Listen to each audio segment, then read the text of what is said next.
I'm Olivia Morgan, and I'm 32 years old. I never thought I'd be called into HR on a Tuesday morning.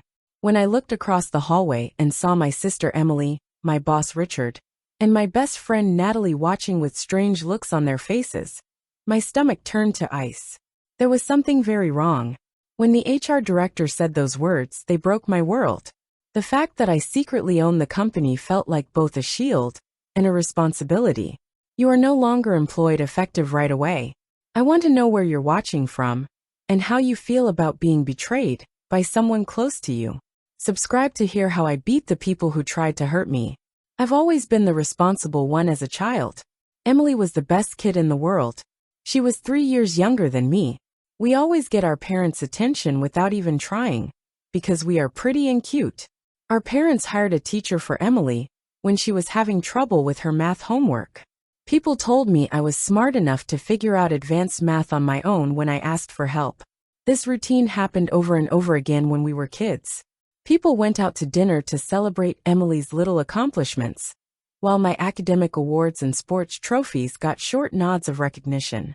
I loved my sister, don't get me wrong. Our friendship was complex. It was a mix of sisterly love and unspoken competition. But those early years taught me something very important. I could only really depend on myself. Emily always needed our parents' help, but I learned to be independent and run a business early on. At 14, I started a tutoring service in my neighborhood, and by 17, I was in charge of my own stock account. We went down different roads in college.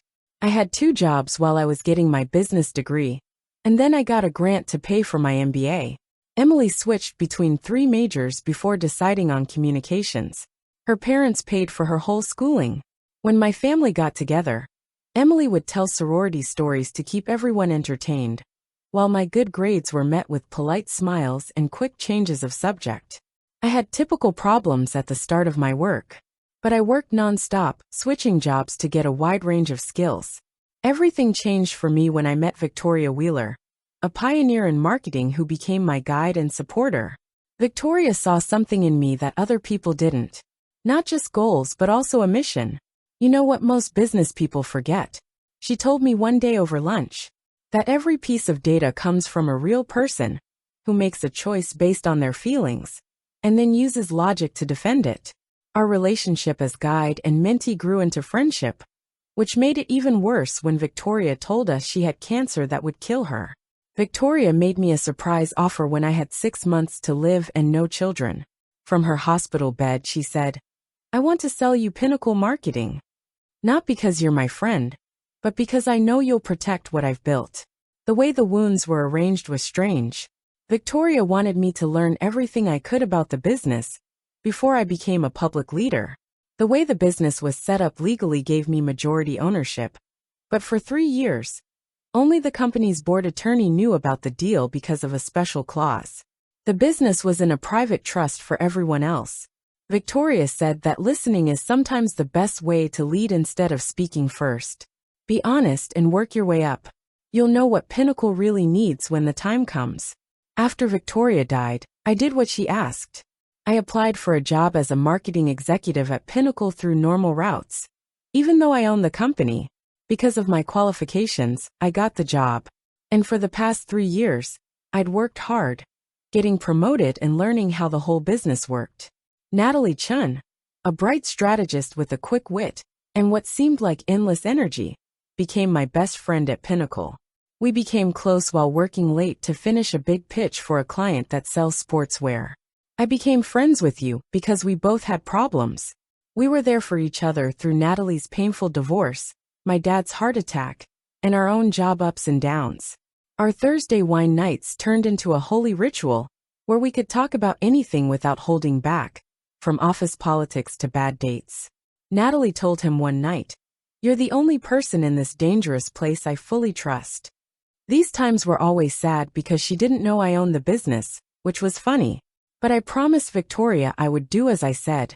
My working relationship with CEO Richard Townsend got off to a good start. A former finance boss who is known for turning businesses around.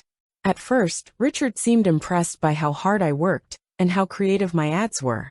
During my first 2 years on the job, I got great reviews and more responsibility. Read my second-year review to see how Olivia always goes above and beyond.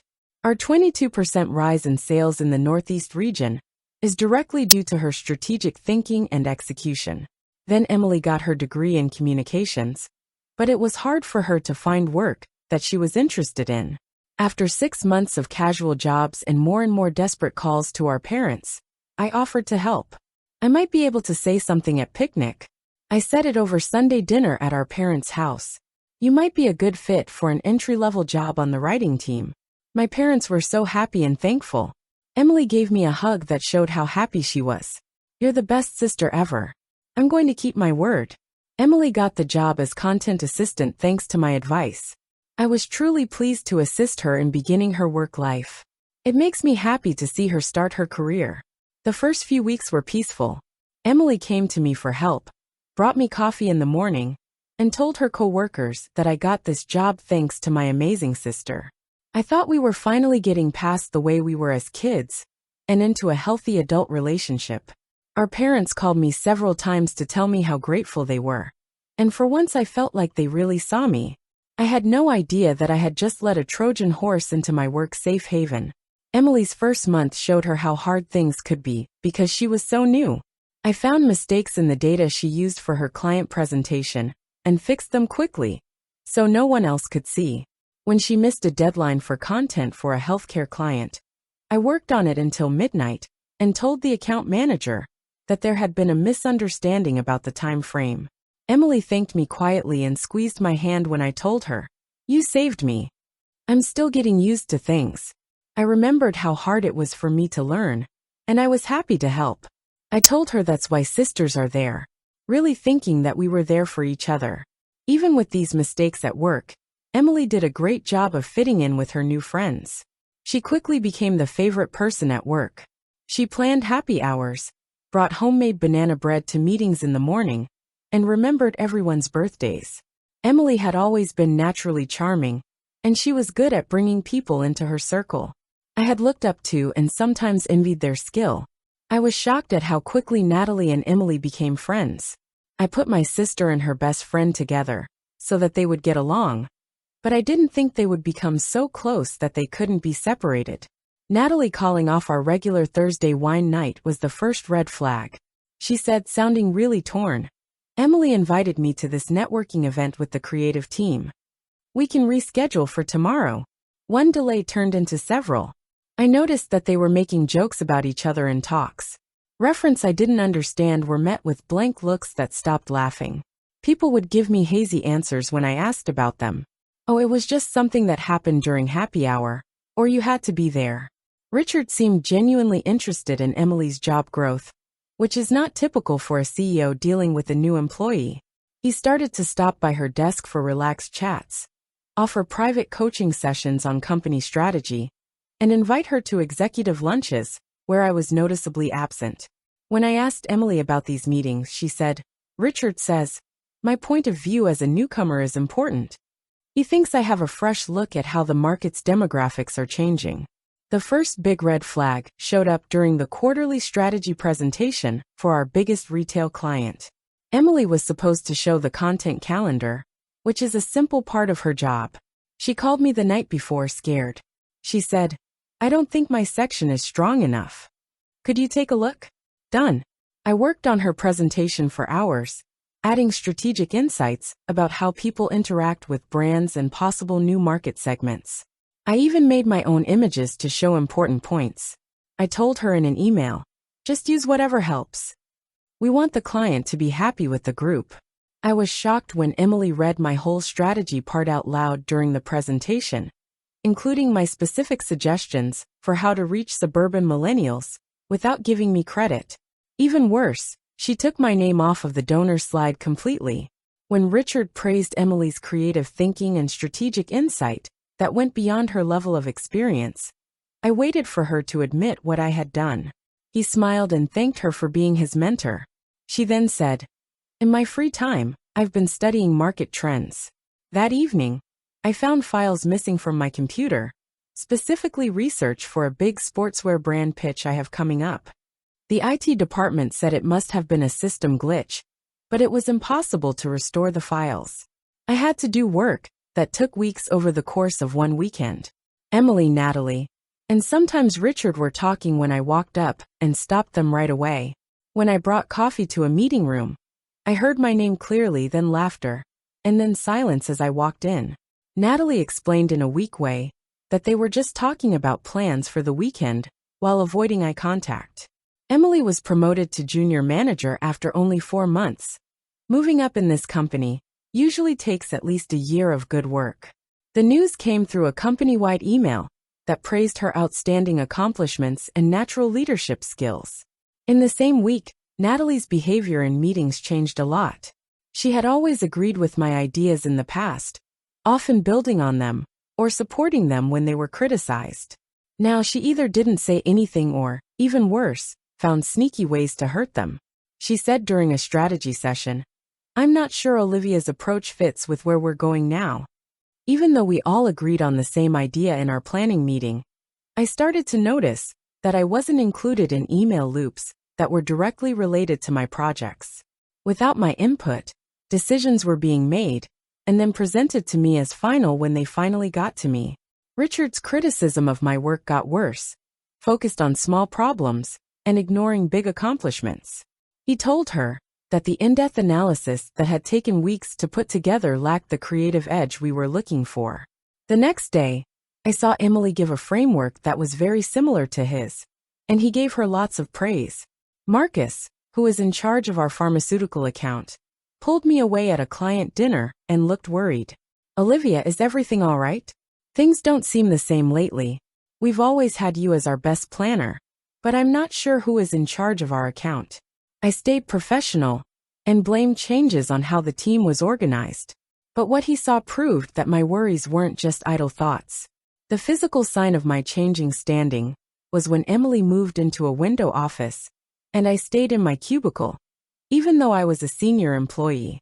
The reason given was that she needed privacy for calls with clients, even though I had 3 times as many clients. I knew someone was trying to hurt me on purpose when I found out that someone had gotten into my private client files without my permission. The system log showed that Natalie's credentials were used to log in while she was meeting with Emily and Richard. Natalie said that the company must have made a mistake with the login tracking when she was questioned. "Why do I need to get into your files without your permission?" she asked with an act of innocence. "You tell me everything anyway." But I stopped telling everyone everything weeks ago. I had set up information traps that were now going off just as I thought they would. I chose to talk about my worries with someone directly, starting with Emily. Before I brought up the subject, I made her favorite lasagna for dinner at my flat and made it a comfortable place to be. I began carefully because I had noticed something that worried me. In meetings and speeches, you're using the ideas I gave you as if they were your own. For instance, the presentation on the retail plan. In a matter of seconds, Emily's face went from shock to angry. "Are you serious? You should be helping me succeed, not keeping track of the time." I told them, "I'm here to help you." She pushed her plate away and snapped. "But there's a difference between helping someone and taking credit for their work. You're just jealous that I'm finally getting something right. You have always been the successful, smart, and responsible person in my life. When things get better for me, you can't handle it." I tried again because this isn't a race. It has to do with respect and business ethics. Emily went on as if I hadn't said anything. "You've always had to be better than me. You didn't like how much attention my parents gave me, so you had to do really well in everything. You can't stand the thought that some people at work might like me more than you." The fact that she slammed the door to my apartment and left before dinner shocked me with how angry she was. The talk I had with Natalie was just as unsettling. We met at Westside Coffee, a quiet coffee shop where we'd spent a lot of time planning campaigns and telling each other secrets. After making small talk about the weather, I said, "I've noticed a change in our friendship and in our professional relationship. I feel like you've been avoiding me and sometimes putting down my work." Natalie slowly stirred her coffee and didn't look at me. "Liv, I think you're scared to death. With the new way of organizing things are just very busy right now." I refused to believe that I would be left out of email chains or have my ideas brushed off in meetings. she said with a condescending smile. Maybe you're taking normal workplace dynamics too personally. Emily said you've been stressed out lately. When someone casually said that they had talked about me with my sister, it gave me the creeps. I agreed that Emily and I do talk about work from time to time. We used to at least. Natalie sighed and looked at her phone without meaning to. Like your sister, you might not feel so alone if you were more of a team player. Amelia gets along with everyone, doesn't keep her thoughts to herself, and is happy to give credit to others. Shares the credit? I repeated in shock. She told everyone that my whole plan was her own. She told me that you made some small ideas. Natalie reacted in a rude way. Look, I think you need to think about why your sister's success makes you feel so threatened. It's not good for you. Liv. The meeting I had planned with Richard to talk about these worries was just as stressful. After waiting 20 minutes past our meeting time, he only paid me 10 minutes of attention before taking urgent calls that he somehow found time to take. I'm worried about how the team works together and how information flows, I said in a business way, trying not to make the problems personal. Richard leaned back in his chair and looked bored.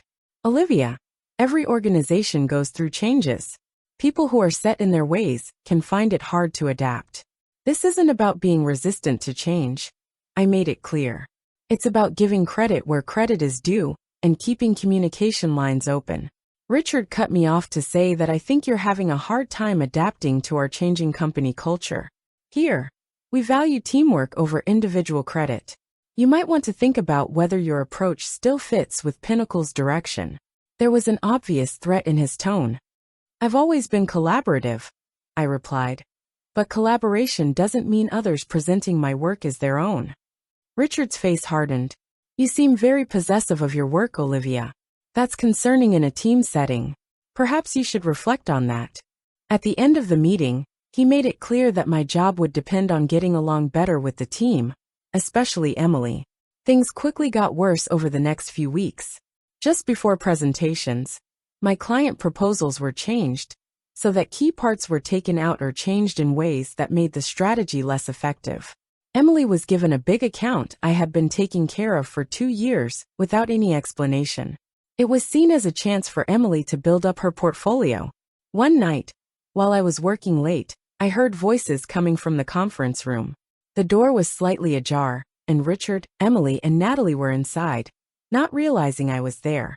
I told Richard straight out that Olivia is hurting the department because she won't follow our new direction. Emily replied in a rude way. It's not my fault she can't keep up with the changes. I've tried to include her, but she's so set in her ways, Natalie added. I've talked to her many times, but she won't listen.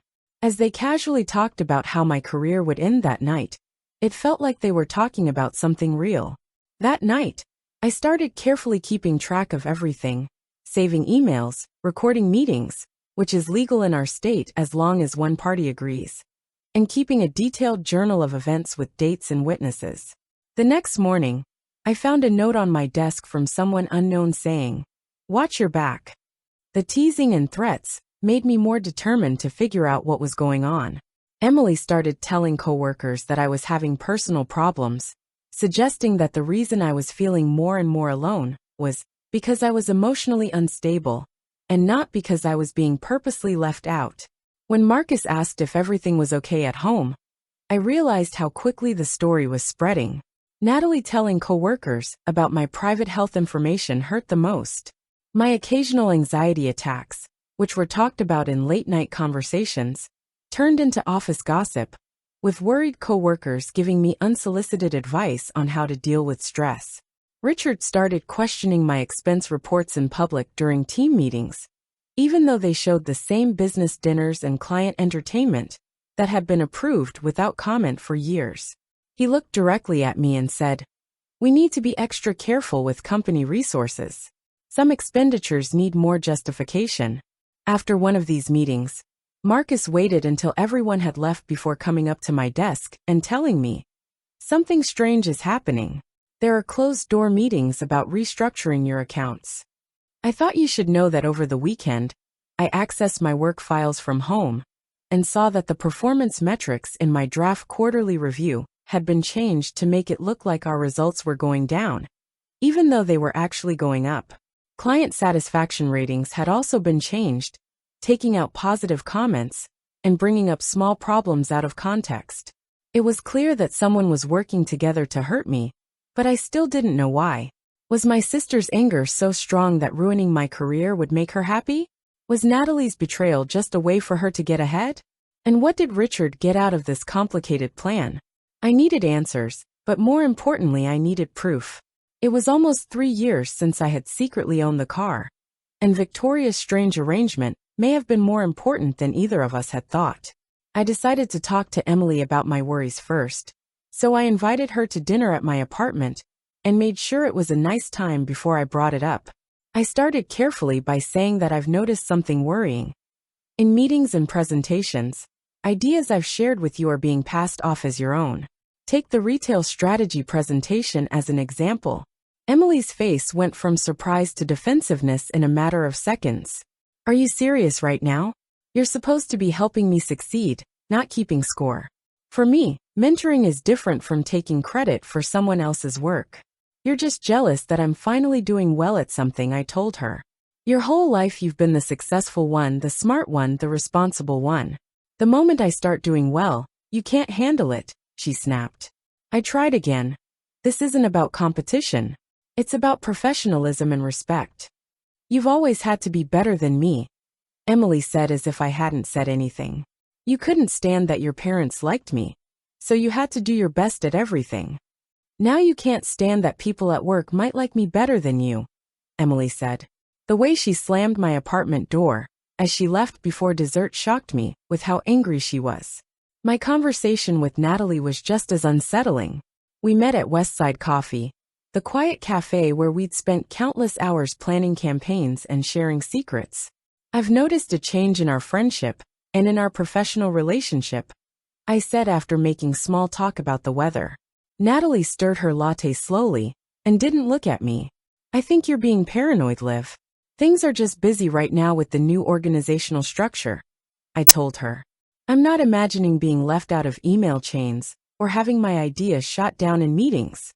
They didn't answer, she said with a condescending smile.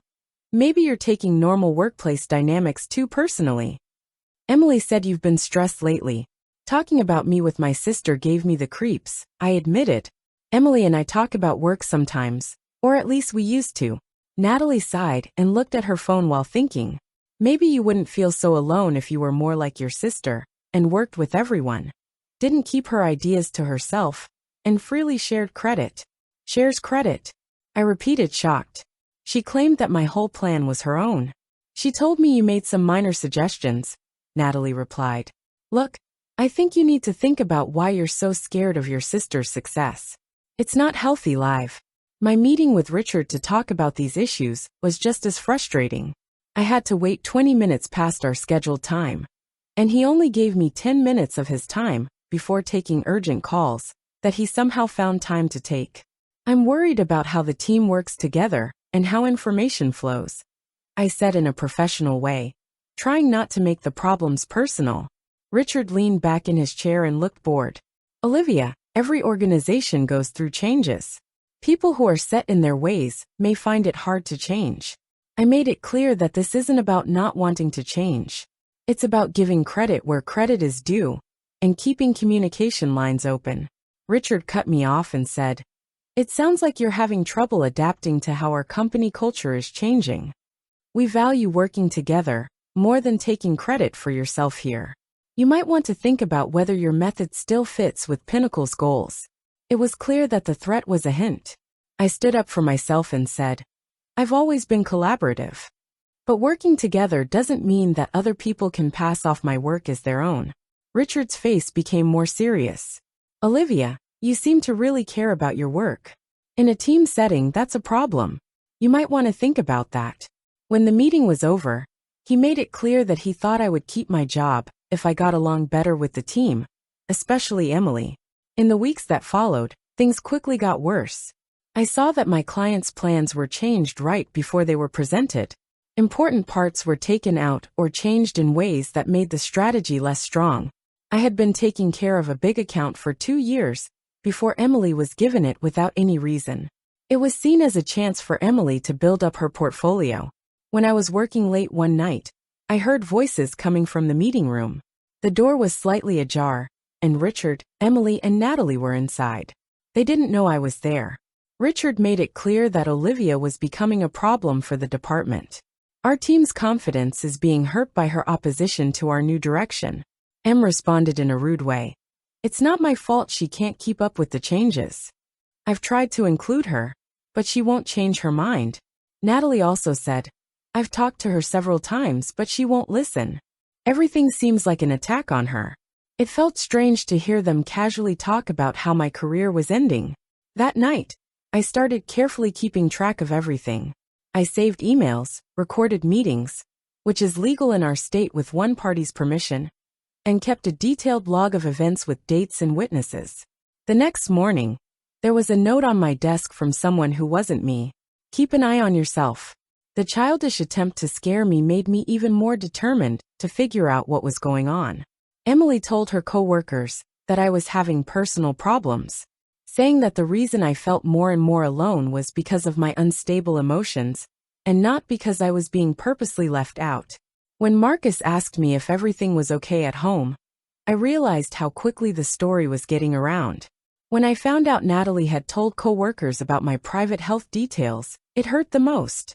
When I told worried coworkers about my occasional anxiety attacks and late-night conversations, they turned into office gossip and gave me unsolicited tips on how to deal with stress.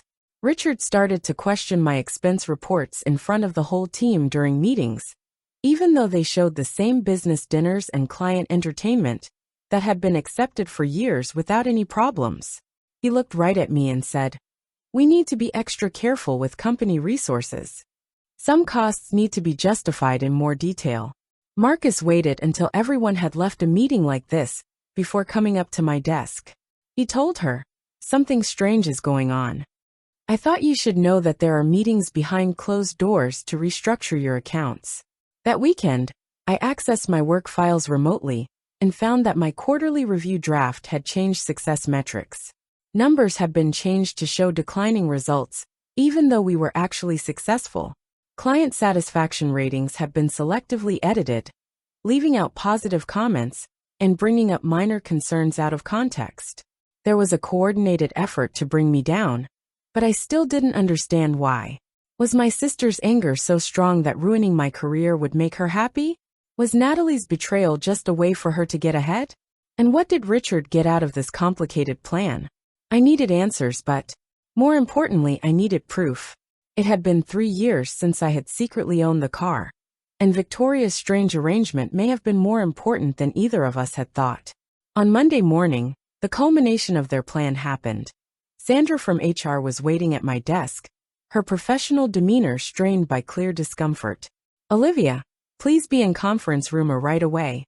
The walk down the hallway felt strange, especially when I saw Emily, Richard, and Natalie watching from the break room. Their faces showed a disturbing mix of anticipation and fake concern. Inside the conference room, the table was perfectly set with formal termination documents. Richard was at the head of the group, with Sandra and Jordan Mills, the company's lawyer, sitting next to him. Ironically, Mills was the only person there who knew I owned the business, even though his neutral face didn't say anything. "Olivia, please sit down." Richard started the meeting by telling everyone that they were no longer working for Pinnacle Marketing. I had never expected to hear those words, even though there was more and more evidence of a plot. "We have documented serious concerns," Richard said as he slid a folder toward me. "Financial irregularities, sabotaging team members' work, and creating a hostile work environment." Each accusation was more ridiculous than the last, but they were made with such conviction that someone from outside the company might have believed them. Sandra avoided all eye contact and looked at her notepad with too much focus. The door opened, and Emily walked in holding a tablet and looking appropriately sad for someone who was about to ruin her sister's reputation. "Emily has gathered evidence we find deeply troubling," Richard said. "As hard as this has been for her, she felt professionally obligated to report these issues." My sister, playing the reluctant whistleblower to perfection, connected her tablet to the projector. A series of emails, supposedly from my account, showed up on the screen, making rude comments about clients and coworkers. I recognized changed versions of real messages that had been edited in a way that completely changed their meaning. Emily explained, her voice breaking with fake emotion. I found these when I was accidentally copied on a client thread. I didn't want to believe my own sister would talk badly about our team. She continued, showing edited screenshots of expense reports with inflated numbers next to original receipts that showed errors. Digital forensic experts would be needed to disprove the lies. I hate having to do this, Emily said, wiping away tears that weren't there. But Olivia threatened my career directly, saying she would make sure I never got ahead in this field if I didn't know my place. So I had to speak up. I was speechless for a moment because this claim about a conversation that never happened was so ridiculous. Before I could think of a response, Natalie walked in, completing their trio of betrayals. Her testimony was probably the worst, because it turned 3 years of friendship into weapons against me. Olivia has been becoming more unstable, she said, looking at me with fake sympathy. Natalie told me over and over that she couldn't stand seeing her sister succeed, and that Emily didn't deserve her job. She told me distorted versions of private conversations, turning normal times for venting into proof of professional jealousy and instability. Last month, she admitted that she had sabotaged Emily's presentation to the Westridge client on purpose. Natalie said, I was scared because she seemed proud of it. Richard nodded gravely, as if this confirmed his worst fears. We've given you many chances to improve your behavior and performance, he told me directly for the first time. Your bad attitude, refusal to work with us, and now these unethical actions leave us with no choice. He put forward another document, a severance agreement with a strong non-disclosure clause. If you sign it, we can make this transition as easy as possible. You'll get 2 weeks' pay in exchange for keeping internal company matters secret. The insulting offer finally broke my stunned silence. These accusations are false, I said calmly. Richard cut me off. I have proof that we've looked over all the relevant materials. Our decision is final. When I tried to defend myself, I was cut off quickly. Sandra objected to the way the proceedings were going. And when I questioned the authenticity of the emails, Jordan, the lawyer, cleared his throat and said, This isn't the right place for technical disputes. The way I was put to work made one thing very clear. This had been planned for weeks, maybe even months. Every attempt at defense was expected and blocked. Security waited outside, a final humiliation, as I was led through the office I secretly owned. Coworkers watched with faces that ranged from confusion to poorly hidden satisfaction. As I walked by, Emily cleared her throat and looked away, and Natalie became suddenly interested in her shoes. A cardboard box with my personal belongings had already been packed up. Pictures had been taken out of frames, my award plaques were missing, and client gifts were nowhere to be found. It was clear that my existence was being erased from Pinnacle. The people who planned my downfall couldn't help but make final statements. This is just business, nothing personal, Emily said, repeating a phrase I used to help her get ready for tough client conversations.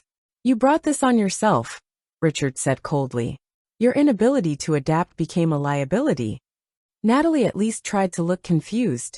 I'm sorry it had to come to this, but you left us with no choice. Your behavior was affecting everyone. The self-righteous faces shut off the elevator, and I kept my cool until I got to my car in the parking garage. That's when I started crying tears of anger, disbelief, and real heartbreak at being betrayed so carefully by the people I had trusted the most. As I gripped the steering wheel and sobbed, a strange calm slowly broke through the storm of emotions. They thought they had won. They thought they had destroyed me professionally and personally. They had no idea who they were dealing with. For 3 years, I had done what Victoria asked and learned Pinnacle from the inside, finding out what its strengths and weaknesses were. Now I knew why her unusual ownership arrangement had been so important. She had given me the best of both worlds. Knowledge without the appearance of power and insight without a target on my back. I looked up from my tears and smiled a little. They had just fired the woman who owned every desk, computer, and client contract they relied on. Their party would last only a short time. Within 24 hours, my apartment turned into a command center. The dining table was covered in ownership documents, company bylaws, and whistleblower protection laws. The living room wall turned into a timeline of events that led to my firing, complete with photos of the main players and their connections shown in different colored strings, like in a detective movie. After a night of processing my feelings, I became more clear about my strategy. This wasn't just about getting back my job. It was also about figuring out the full extent of corruption and dealing with it properly. Victoria's company deserved better than leadership based on lies and manipulation. My first call was to Jonathan Wells, a corporate attorney who wasn't connected with Pinnacle. He was perfect for my unusual situation because he was known for handling complicated corporate governance issues. "Let me understand correctly," Jonathan asked after I told him everything. "You're the majority owner of the company that just fired you, but only the board attorney knows this." "Right."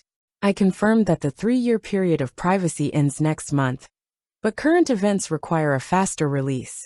Jonathan's strategic mind saw the opportunity right away. "This gives you a lot of power, but timing is very important. If you release it too soon, they might try to destroy evidence. Too late, and they've gained even more power." We came up with a 3-step plan. First, we gathered evidence of their wrongdoing that went beyond my personal complaints. Second, we prepared a formal presentation for the board of directors. And third, we strategically revealed my ownership at the most powerful time. "Your firing may be a blessing in disguise," Jonathan said. "They think you're neutralized, which leaves them open to attack. Being too sure of yourself makes you careless." That night my phone rang. It was Mark calling from a personal number instead of his work line. "I had to let you know what's happening," he said in a hushed voice. "Emily moved into your office this afternoon. Richard called a department meeting to tell them about organizational changes and your departure because of performance issues. Natalie has been promoted to senior team lead and will be in charge of your major accounts." "How did the team react?" I asked because I was interested in how my coworkers saw things. Most of them were confused. Several people questioned the story, saying that you've always been very skilled. But Richard quickly shut down questions by referring to vague information that can't be shared for legal reasons. In the days that followed, Marcus kept giving me useful insider information. At the same time, I found out that I still had remote access to some system areas and had been watching over their hasty firing process. This revealed a bigger plot than I had thought.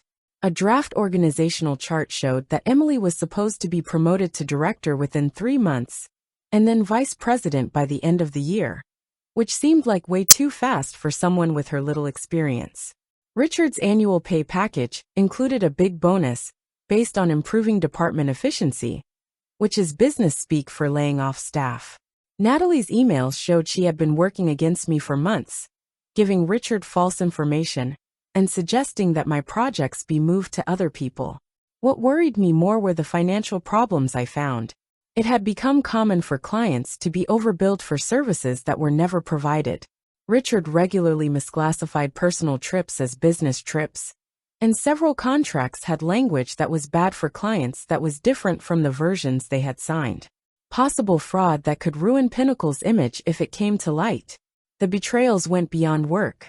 In Natalie's email draft folder, I found messages to my ex-boyfriend James, with whom she had been seeing for months while she was counseling me through the breakup. Emily's emails to coworkers were mean to me about my work ethic, personality, and even how I look. Richard's emails were sexist and offensive to female executives, which would make the company's PR team sick. With each discovery, I carefully documented the evidence and made backup copies that Jonathan kept safely. It was becoming clear that there was a culture of lying going on, and my firing was just the most obvious sign of it. Jonathan suggested that I talk to board members one-on-one instead of as a group. He said that the element of surprise would work in your favor, and that talking to them one-on-one would stop them from putting together a united front before hearing you out.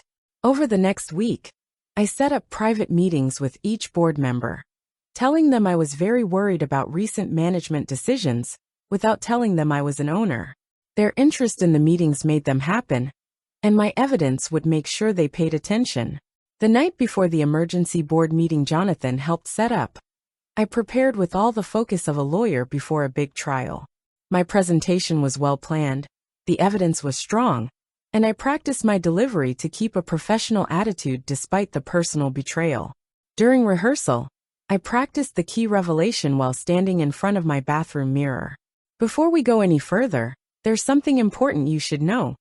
I am not just a former employee of Pinnacle Marketing. As the majority owner, I had a moment of doubt. Was I looking for justice or revenge? Would Victoria approve of my approach? Taking a deep breath helped me calm down. This wasn't about getting back at Victoria. It was about honoring her legacy and the company she built with honesty. The people who worked together to get rid of me had shown they didn't share those values. I put out my power suit for the morning. It wasn't the one they'd seen me wearing around the office, but a custom-tailored navy outfit I'd bought after buying the company, but had never worn. Tomorrow, I would reclaim not only my company, but also my power. That night, I slept surprisingly well, maybe because I wasn't the victim of their story for the first time since I was fired. I wrote what happened next. Morning light streamed through my bedroom curtains, as I did Victoria's confidence-building ritual, which she taught me years ago. I stood tall with my shoulders back and said affirmations that were now true. I am capable. I am powerful. I am the rightful leader of Pinnacle Marketing. The drive to headquarters felt strange, because it was both familiar and different, because I was no longer an employee, but an owner returning to claim what was mine. I looked in my rearview mirror and saw determination in my eyes that even I found a little scary.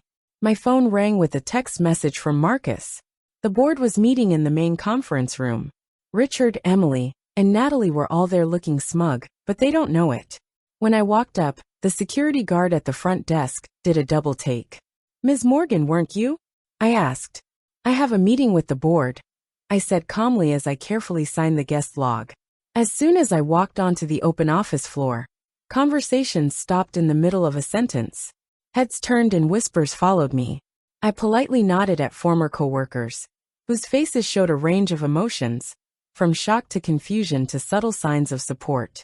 The boardroom door was closed, but I could see the meeting through the glass wall. Richard was standing at the head of the table and making a strong gesture about something on the projection screen. Board members were paying attention in different ways. Emily and Natalie were sitting against the wall, not at the table, but clearly part of the executive discussion. I opened the door without knocking and walked in with confidence. "Excuse me, this is a private area," Richard said out of the blue, but stopped when he recognized me. His face quickly went from surprise to confusion to irritation. "Olivia," he said, "this is completely inappropriate. Security will escort you out." The board members looked at us with polite confusion, and Emily's face lost all color. Natalie was so shocked that she spilled coffee down her blouse. "Good morning, everyone," I said quietly. "I'm sorry I came in a strange way, but today's plans require my presence." "You don't have permission to be here," Richard told them flatly as they reached for the conference room phone. "This is trespassing." Janet Williams, the head of the board, raised her hand slightly. "Before we call security, Ms. Morgan might be able to explain why she thinks this is necessary." I had practiced this moment. I calmly put my portfolio on the table and looked each board member in the eye. "Before we start, I should correct my introduction. My name is Olivia Morgan, and I am the majority owner of Pinnacle Marketing." There was complete silence after that. Richard's hand stopped moving as he reached for the phone, and Emily made a small sound of disbelief. "That's impossible," Richard finally said. "The company was put into a trust after Victoria Wheeler's death." I nodded to Jordan Mills, the board attorney, who cleared his throat in an awkward way. "In fact, Richard, Ms. Morgan is right. Ms. Wheeler set up the legal structure that did give Olivia Morgan full ownership, along with a confidentiality clause that I had to follow for 3 years. Each board member got a copy of the title paperwork from me. Everything looks fine. Victoria wanted me to learn about the business from within before I became a visible boss. Due to recent events, the time frame for revealing this plan has had to be shortened." The board members looked over the papers while Richard, Emily, and Natalie looked at each other in fear. In real time, their whole house of cards was falling apart. This is definitely a surprise, Janet said slowly. But it seems reasonable. Maybe we should change our plans to include this new information. Thank you, I answered, hooking up my laptop to the projector. I think the board should be aware of some worrying habits that have grown under the present management. Over the next hour, I carefully recorded proof of each wrongdoing, including the mismanagement of money, changes to client contracts, fabrication of evidence against me, and repeated attacks on good business practices. With each new information, the board's faces became more serious. I explained that these emails clearly show that Richard, Emily, and Natalie worked together to get rid of me based on made-up performance problems. Not because of anything I did wrong at work, but because I got in the way of their personal plans. Richard tried to cut in several times, but each time he failed, his face got redder. When I stopped him, he finally said, "This is a gross mischaracterization. Everything we did was normal for a business. It is common for companies to reorganize teams to make them more efficient." Board member Thomas Chun said that changing financial records and client contracts to lie is not common practice. He adjusted his glasses to look at the proof more closely. Getting people to give false testimony against workers is also not okay. Emily suddenly stood up, as if she couldn't keep her cool. "You don't get it. It's always made her feel bad about me. It's her way of getting back at her boss for finally recognizing her hard work." "Emily, that was the first time I talked to my sister directly. The emails from your account that talk about how to change performance metrics and make fake proof speak for themselves. You were able to read our emails?" Natalie asked, her face turning horrified as she realized how much they were being seen. "I told them that the company's computers keep everything. You can never really delete something." The one-on-one conversations that followed were painful and important. Richard tried to keep up his business-like attitude by saying that what he was doing was necessary for business reasons, and not because he had a personal grudge. He put his tie back in a defensive way and said, "This was just business strategy. Changing people can be hard when you want to make an area more efficient." Emily gave up all pretending, and tears started to run down her face. "This time real ones," she cried. "You always had everything. The smarts, the success, the praise. And the one time I found something that was just right for me, you wouldn't let me have it. I helped you get hired. I was there for your career," I told her quietly. Natalie's breakdown may have been the most telling. She first denied it, but in the end she said, "I was just trying to advance my career. Richard and Emily were getting more powerful, and you were being pushed out. I made a strategic choice. You chose to betray a friendship that lasted 3 years, I told her. That's not strategy, that's character." During these arguments, board members looked at each other with concern. Finally, Janet called for order, saying that these accusations are very serious, and that we need to talk about what to do right away. Thomas added, "I have questions about the secret of ownership arrangement. It's legal, but it raises governance concerns." I told Thomas about Victoria's plan. She thought that understanding a company from different points of view was important for good leadership, and she wanted me to experience Pinnacle without the difference or isolation that often comes with clear ownership. To see how the company really worked, not just what people wanted me to see. Given what we found today, Janet thought her foresight was impressive. Jordan Mills talked about the legal implications, while I laid out my plans for reorganizing Pinnacle's leadership and returning to honest business practices. The board was impressed by my detailed transition plan, which showed I had been thinking about the company's future instead of just getting back at them. The board voted unanimously to confirm my executive authority and allow an independent investigation into the financial irregularities. Janet then gave a discreet nod to security staff waiting by the door. "Mr. Towns, Ms. Morgan, Emily, and Ms. Chun will be let out of the building right away." She told them that their access to company systems had already been taken away. It was ironic that they were being let out of the building through the same hallways where I had been humiliated days before. Emily begged them to leave, switching between apologizing and accusing. With each step, Richard kept a stiff upper lip, his career falling apart. Natalie sobbed openly, saying, "I'm sorry," over and over as the elevator doors closed. The emergency staff meeting that afternoon told the whole company the truth. Shock turned to understanding as I explained the strange ownership structure and recent events without making anyone look bad. Their actions spoke for themselves. I concluded that Pinnacle Marketing was based on honesty and new ideas. Today, we are recommitting to these values, and I look forward to working with each of you to make our business stronger and give our clients the best service possible. As the employees walked out, they looked everything from relieved to excited about the new direction of the company. Marcus walked up to them with a big smile and said, "I knew something wasn't right, but I never imagined this plot twist." I replied, "Truth is often stranger than fiction," feeling like the stress of the past few weeks was starting to lift. "Thank you for being one of the few who stood by me." Janet stayed in the boardroom after everyone else had left. "Victoria chose well," she said simply. "Not many could have handled this situation with such grace." It was the first time in weeks that I felt confident in Victoria's choice, both in terms of her successor and her unique way of preparing me. Through fire, I had become the leader Pinnacle needed.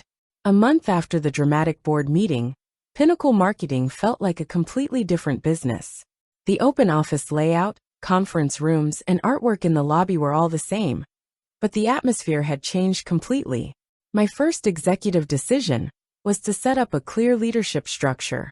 All employees were given access to a simplified organizational chart that showed who reported to whom and how decisions were made.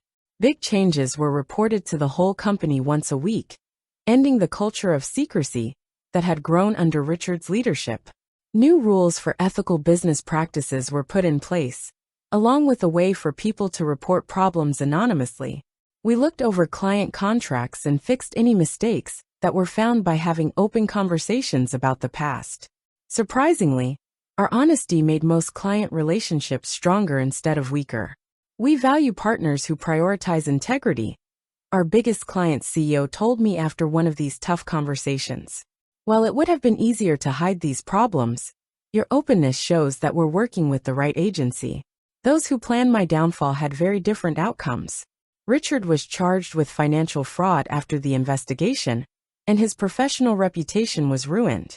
Emily got an entry-level job at a competing agency, starting over at a level that was right for her experience. When our parents heard the whole story, they were shocked and at first tried to downplay her actions by saying it was just a misunderstanding between sisters. It wasn't until we showed them the proof that they started to understand how bad her betrayal was that they understood.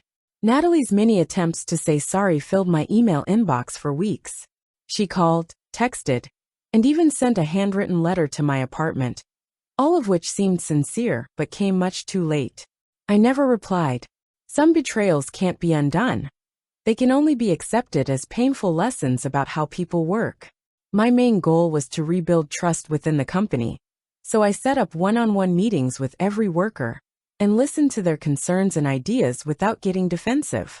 Marcus was promoted to Senior Strategy Director, along with other loyal team members whose skills had been overlooked by the previous leadership.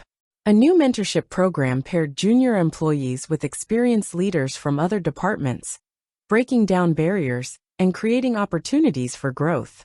Promotions were now based on clear criteria, like demonstrated skills and consistent performance, instead of favoritism like they were with Emily.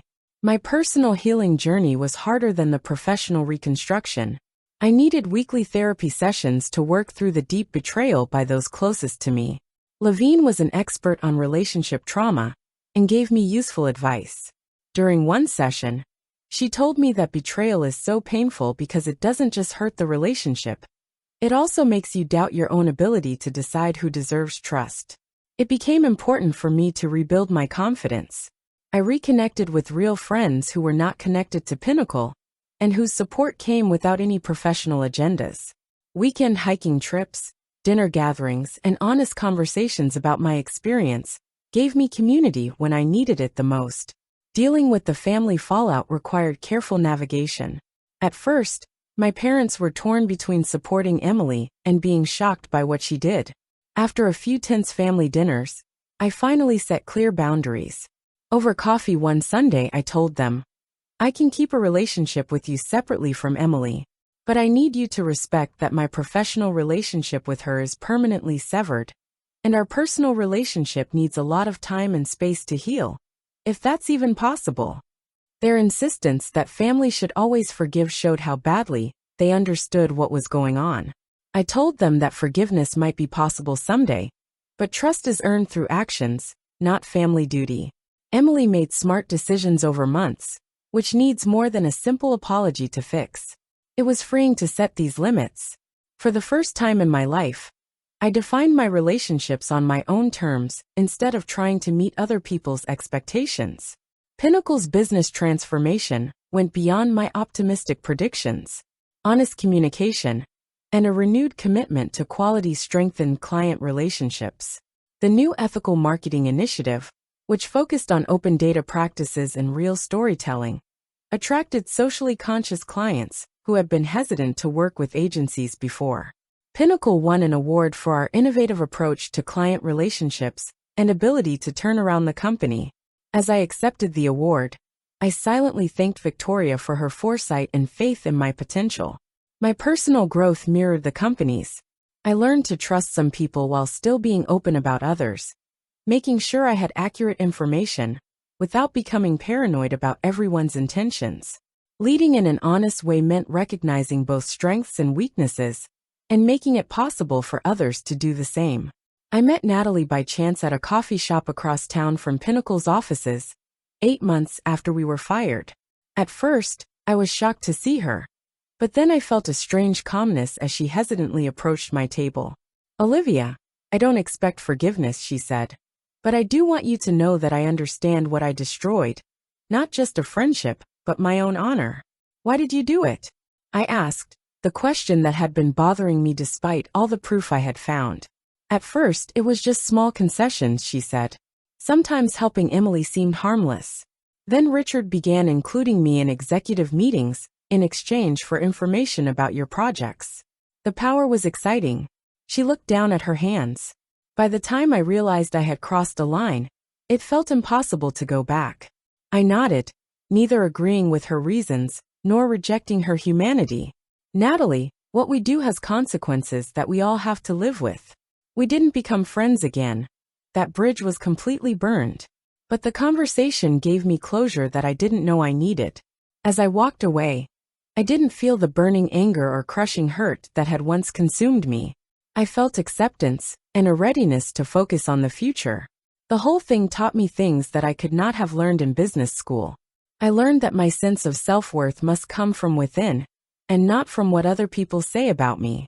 I also learned the value of patience and strategic thinking when my emotions told me to act right away. Most importantly, I realized that in order for relationships to be real, both personal and professional, words and actions must always match up. Sometimes the people who hurt you the most give you the best gift, the strength to rebuild yourself stronger than before.